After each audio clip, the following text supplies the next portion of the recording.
The following 10 seconds was filmed after the fact. Viewer discretion is not advised. Hey guys, this is Jared Dennison here on another episode of Realities of Real Estate, D&D Episode 2. Today, we're going to talk about fights.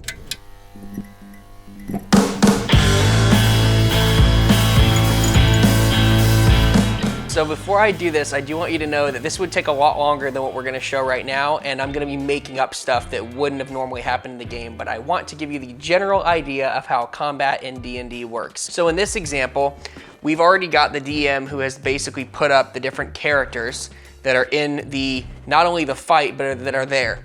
Let's assume that this one was missing because we're just walking along, and so all you see is yourselves, the 4 characters that are playing. As a character, I'm sitting here, I see that we are out here playing, we're walking through a forest, and then all of a sudden the DM will say, you stumble upon a forest village and you hear somebody say, "What are you doing here?" Roll for initiative. What roll for initiative means in the D&D community is you are in a fight or something is about to happen. Sometimes it doesn't mean you're fighting, sometimes the initiative is just the order in which something is going to happen. Either way, initiative means you roll your D20 die that we talked about earlier. So I would roll it. I would check my initiative order, again, referencing my character sheet. It says +5. I rolled a 10. That's a 15 initiative order. So if I was playing Syl and everybody else rolled less than 15, he would put Syl first.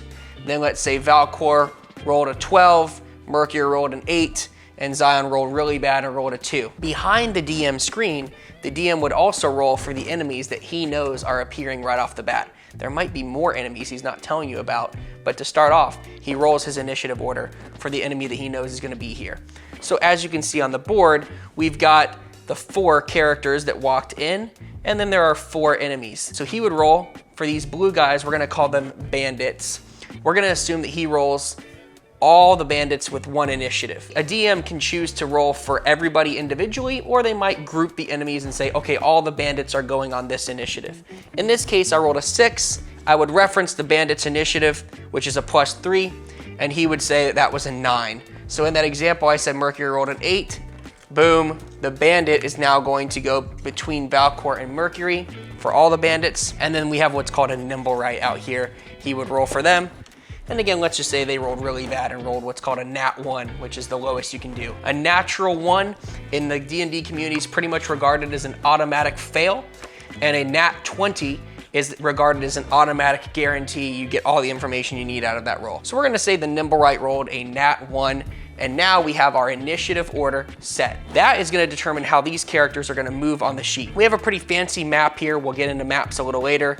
Each square is 5 feet of movement. You can reference on your character sheet how much movement your character has right here under walking speed. If it's 30, then you can move 6 squares. 6 times 5 is 30, right? So we're gonna assume that all these guys have a 30 walking speed, and again, that's a bad assumption, but it's for gameplay purposes. On any given turn, you can choose to move, you can take an action, and you can do a bonus action. Movement is not an action by and of itself. You can always move on a turn. You might choose to move, then do your action, then do a bonus action. Some DMs might let you do a bonus action first, and we'll get into that in a second. But assuming we're going in this order, as a DM, I would typically give everybody 1 minute to plan, and when it gets to them, they need to know what they're doing. So we're gonna say that Syl here goes, and Syl is a fairy fighter, so that's gonna be this little fairy down here. And we're gonna say that Syl chooses to move 5, 10 feet, typically in D&D, if you're within 5 feet of another character, you can do a melee attack. And we're gonna assume that Syl says, I move 10 feet up to this first bandit, and I take a swipe at him with my scythe. And so she rolls her attack. She gets an 18, she looks at her scythe, it says it's a +4 on her scythe.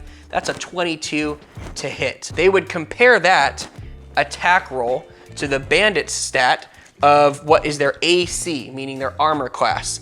As long as it meets 12 or is above 12, it means it's gonna hit, make contact. She rolled a 22, she's absolutely gonna make contact. You can see the bandit has 11 HP. So let's say that she takes a hit and now she rolls damage. First you roll attack to see if it hits, then you roll damage.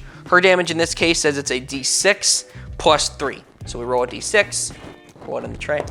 That's a 5 plus 3, that's 8 damage. So now we can put on the DM side, he's gonna write down 8 damage.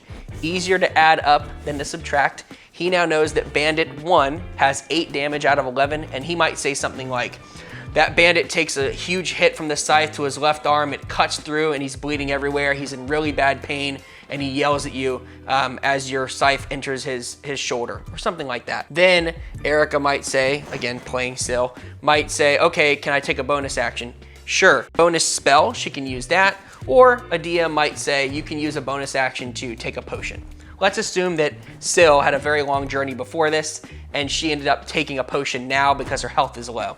So she takes a potion, she references a card that tells her what that potion is, or she knows it by her head of what a greater potion is. She can either roll that potion, or she can use the standard. Just like anything else in D&D, you can choose to roll it out, or you can take the standard. The roll has high upside, but high, downside risk, and then the standard is just pretty much the middle. Let's assume that that potion is worth 10 HP. So now she's done movement, she's taken an action, she's done her bonus action, she takes a potion, her turn is over, we go to Valcor. Valcor says, okay, I move up 5, 10, 15 feet, and I attack bandit, whatever. In the background, the DM checks that bandit, Valcor takes his action. We're gonna assume, again, for role-playing purposes, that he rolls pretty high and it meets the bandit's 12 AC. He takes a hit, he rolls his damage die on whatever weapon he used, he calculates the damage, and that bandit takes damage.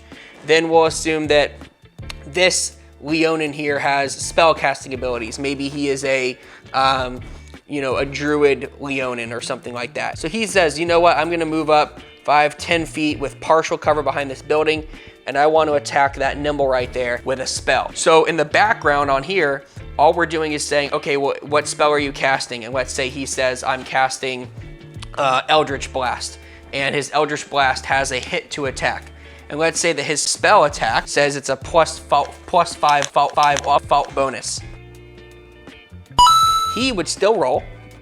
He rolled a nat 1, so he automatically is gonna fail. So the DM would say, you throw out your Eldritch Blast and you completely miss. It hits the rocks behind you and it explodes. That guy's turn, then he says, okay, you wanna use any more movement? You've moved 10 feet, you can move up to 30. No, I'm good where I'm at. Do you wanna take a bonus action? He might say, no, I don't really have any bonus actions I wanna take and my health is good. I'm ready to go. And it moves on and so forth. Then it gets to enemies, and good DMs will know what enemies would do. Maybe they know that bandits like to fight in groups, so they try to bring this bandit over to fight together. And then they know that this Nimblewright is pretty good with hand-to-hand combat and is resistant to magic, so he might move up and start attacking the magic user right off the bat because he's resistant to it and hitting. And it would just continue step by step in order like that. And they would use, again, their action, movement, bonus action, and those actions could include spells, it could include conjuring something, like maybe they have a familiar that's a raven that flies in if they call it. Whatever those actions might be, they can also do what's called disengage, which means that these people that are already in combat can disengage without giving these people an opportunity attack to hit them. They might be able to use what's called dash, which means they quickly move to a specific spot. Again, likely without a opportunity attack. Also, dash might come with a certain additional speed attack because you dash towards them. Maybe you get an additional ramming of your horns or an additional movement with your weapon. The general idea is that you get an action, a bonus action, and movement, and then during those actions you can choose to either do a spell or some kind of an attack, or you can do an out of combat thing. Like maybe this girl right here says, I want to use my action to help Leonin. Okay, what are you doing to help him? I'm throwing this dirt up in the Nimblewright's face to try to, give him temporary blindness. Okay, well, we can roll that out. The DM can make that up on the spot and say, roll me, sleight of hand check for a minimum of 15. And she rolls it, she gets a 16. Okay, you successfully throw the dirt in this Nimblewright's eyes and it's temporarily blind for whatever period of time. That's where we go back to our status cards. He pulls out his blinded, he puts it on this character. Everybody now knows that that character is blinded. Maybe he says that by being blind, it has disadvantage on its next attack until its next turn. And it just kind of flows like this all the way through. Maybe one of them is a barbarian and they're raging, which gives them extra abilities. You use these status rings to note what's happening on the board. In addition, you use this to reference who's coming up next and what's going on. In the background, the DM knows how people's health is going. They can choose to share that with you or not. And then you can make adjustments to your character based off what's happening on the board, as well as how well you may or may not be rolling. And you might choose to help other party members if you're, say, a healer, or your purpose of the party is to be a charismatic character like a bard. You might choose to play that role a little bit more effectively. If you choose to play your role, instead of playing what you would do, you play what your character would do, and it's against what you actually want to do, the DM might notice something like that. And again, they might pull out those inspiration coins I talked about earlier and say, you're feeling very inspired because I was very excited that you played your bard the right way and used it to help bolster the party. When I receive a initiative coin, or an inspiration coin, excuse me, I might be able to use it to re-roll a dice, which is usually what we do in our campaign. I roll a 5 and I say, okay, here DM, take my coin, re-roll, now I've got a 10. I might have a better chance of making that happen. And again, this is all about fun.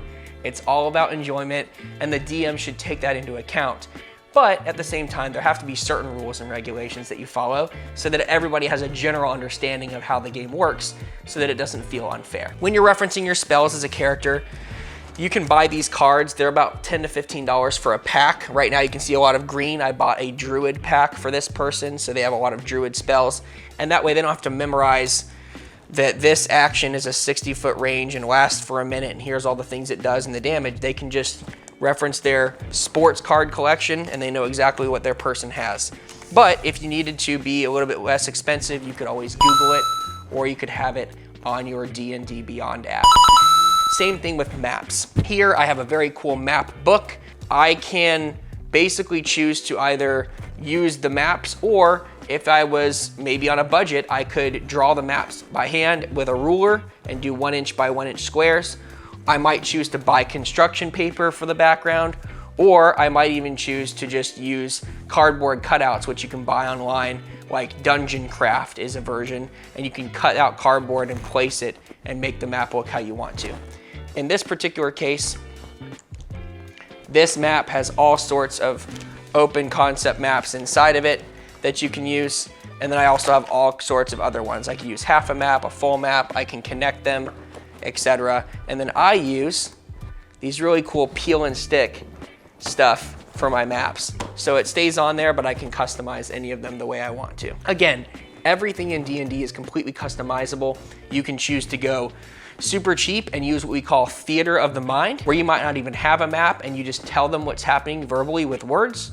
Or you can choose to do a drawn map that's a little cheaper. You draw it yourself and might be more time consuming, or you might purchase map books and customize them yourself like I do. In any case, your game is how you choose to do it or what you feel your party prefers, and you can always use a combination of those maps or those methods to make the game as fun and as enjoyable as you can possibly have it. I hope you enjoyed this introduction to D&D today, and if you have any questions at all about ever playing or you want to get started, please give me a call or reach out to me via this email. I would love to show you guys as much as I possibly can, and we could always do that in person or over Zoom or a phone call. Thanks, appreciate you watching.